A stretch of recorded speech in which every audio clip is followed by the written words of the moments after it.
Do you remember the movie Mimic? Well, the FDA approves genetically modified mosquitoes to combat Zika in Florida. Amid news of a Zika outbreak in the Miami area, the U.S. Food and Drug Administration's Center for Veterinary Medicine has cleared the experimental release of genetically modified GMO mosquitoes in the Florida Keys to help combat the virus.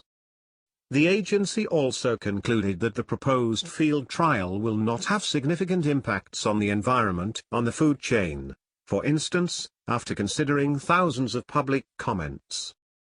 The purpose of the investigational trial is to determine the efficacy of Oxitec's GMO mosquitoes for the control of the local population of Aedes aegypti in Key Haven, a small community about a mile east of Key West. County residents will vote this November on whether or not to allow the field tests to proceed.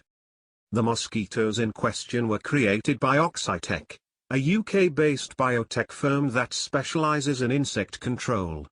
Pending approval, Oxitec will release its self-limiting OX513 Aedes aegypti, a male GMO mosquito that does not bite or spread disease, to mate with wild female Aedes aegypti, the primary vector that carries the Zika virus. The lab insects carry a gene that's fatal to offspring, meaning the local population will dwindle over time at the release site.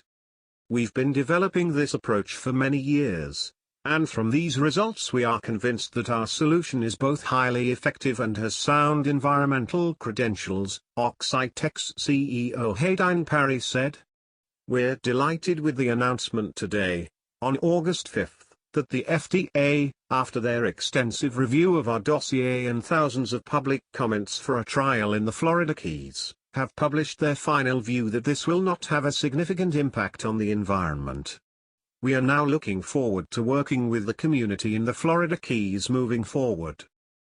Parry estimated to The Guardian that 20 to 100 mosquitoes per person will be released on the island. Prior efficacy trials in Brazil, Panama and the Cayman Islands reduced the Aedes aegypti population by more than 90%, an exceptional level of control compared to conventional methods, such as insecticides, Oxitec said. In the movie Mimic, when a cockroach spread plague threatens to decimate the child population of New York City, evolutionary biologist Susan Tyler, Myra Sorvino, and her research associates rig up a species of Judas bugs and introduce them into the environment, where they will mimic the diseased roaches and infiltrate their grubby habitats. So far so good, until the bugs keep on evolving and learn to mimic their next prey, humans. Thank you for watching. Please subscribe to us on YouTube, Facebook and Twitter. You can visit us on www.therealthingmean.webs.com.